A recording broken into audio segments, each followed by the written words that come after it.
골드 PTT 한번 하러 왔어요. 한 번 해서 좋아지면 다음 할게요. 이렇게 말씀하시는 경우도 적지가 않거든요. 하지만 여드름이라는 거는 한 번의 치료로 드라마틱하게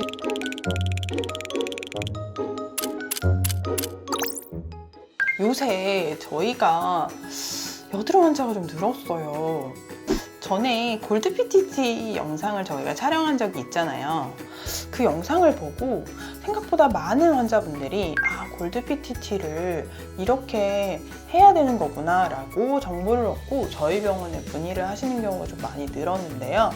아무래도 는 만큼 올바른 정보를 좀 전달을 해드려야 될 것 같아서 오늘 PD님을 불렀어요.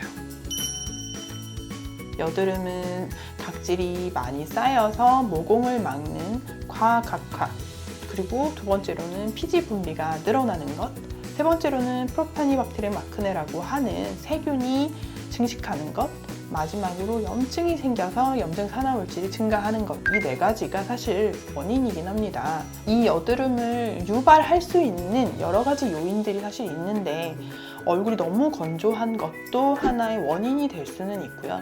전 피지가 많은데요, 저 지성 피부인데요? 라고 얘기하시는 경우도 있는데 수분 부족 지성이라는 말을 들어보셨을 거예요. 기름이 많이 나온다고 해서 건조하지 않은 것은 아니거든요. 그래서 건조한 것 자체는 각질을 많이 유발하기 때문에 모공을 막는 원인이 될 수 있습니다.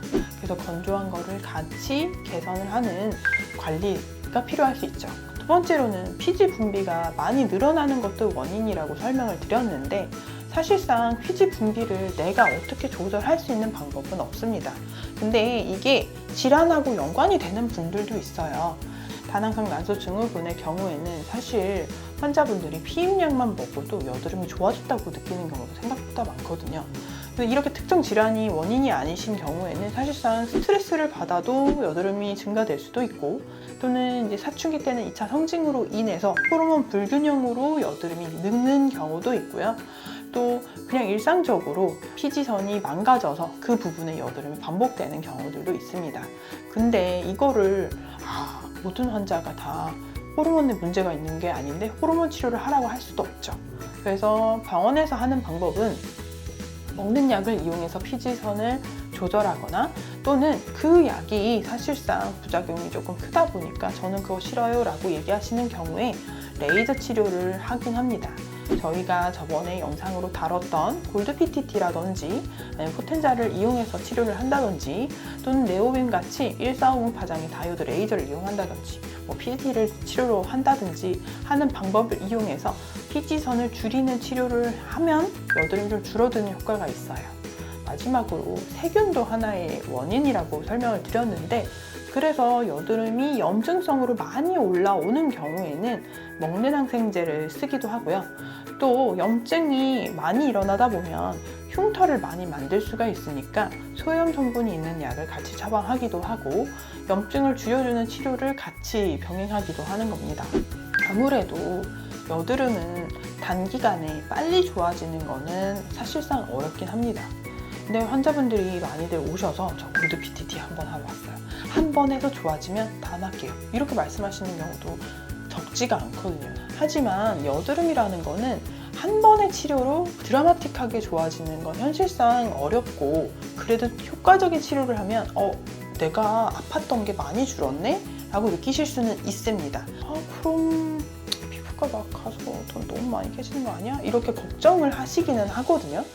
그렇기 때문에 그런 분들을 위해서 가장 현실적인 방법은 주기적으로 압출이라도 꼭 하시라고 설명을 드립니다. 왜냐하면 여드름의 씨앗인 면포가 계속 피부에 남아있다 보면 세균이 밥이 되기 때문에 증식이 되면 염증성 여드름으로 진행할 가능성도 높아요. 그래서 주기적인 압출이 필요하고, 두 번째로는 그 압출하면서 쿰스필이라고 하는 걸 이용해서 각질 교정을 하긴 합니다. 그래서 가장 그게 제일 비용이 좀 덜 드는 방법이고요.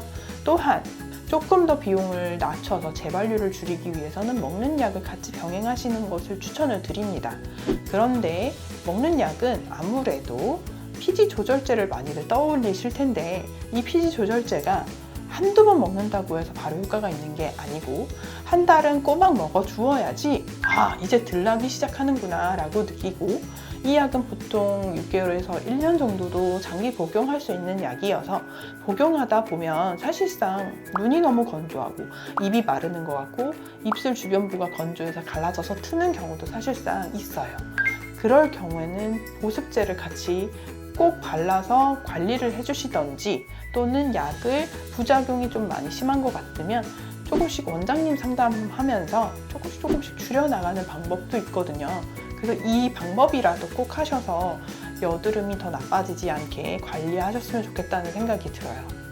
일단 아까 설명드렸던 대로 약을 먹어도 한 달 동안은 먹어주어야지 이제 좀 덜 나는구나 라고 느끼기 시작한다고 설명을 드렸는데, 그 사이에 면포들이 있는 거는 계속해서 압출이 필요합니다.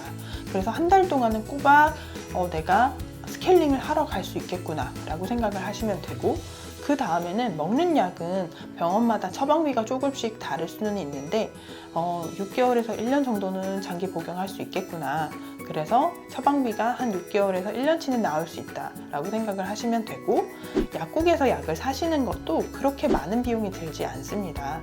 한 달치 처방해서 먹는 피지 조절제 비용도 사실 보통 5, 6만 원 내로 예상을 하시면 되기 때문에 내가 최소 한 번 스케일링을 받고 약 처방비 내고 그 다음에 먹는 약을 구입한다고 쳤을 때 한 번 하시면 한 20만 원 정도 예상은 하실 수가 있을 것 같고, 그리고 한 달 꼬박 스케일링을 받는다고 생각을 하시면 그래도 4주 정도는 받으실 수 있는 거니까, 보통 병원들이 압출이 많이 일어나고 홈스피를 해주는 거는 병원마다 금액은 조금 차이가 있긴 하지만 보통 8만 원에서 10만 원 정도 선이 적당하기 때문에 그럼 이거를 4번 하겠구나 아니면 5번은 하겠구나 라고 예상을 하시면 좋을 것 같아요.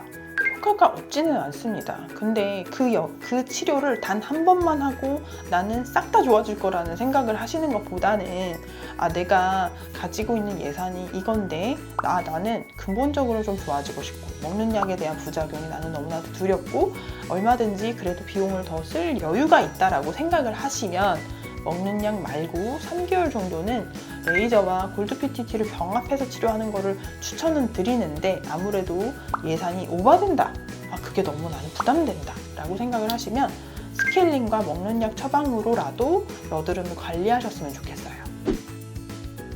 네, 일단 너무 겁먹지 않으셨으면 좋겠습니다. 최소 비용으로라도 여드름을 치료하는 건 매우 중요합니다. 흉이 생기기 전에, 그리고 이걸로 인해서 내가 정신적인 스트레스를 받기 전에 그래도 꾸준하게 치료를 하겠다는 그 노력이 되게 중요한 거거든요. 저희가 환자분들의 약을 주고 압출을 하고 관리해주는 것만이 전부가 아니라 환자분 스스로 병원에 꾸준하게 내원을 하셔서 이 여드름을 관리하는 것도 하나의 노력이라고 생각을 합니다. 노력을 얼마나 하시느냐에 따라서 흉이 생길 가능성을 낮춰주고 이 외면의 부분을 좋아지게 할 수 있기 때문에 오늘 영상이 꼭 도움이 되셨으면 좋겠고, 그리고 가까운 피부과에서 최소 비용으로라도 치료를 시작하셨으면 좋겠습니다. 오늘 영상이 도움되셨다면 구독, 좋아요, 알림 설정 부탁드릴게요. 우리 모두 다 같이 예뻐져요.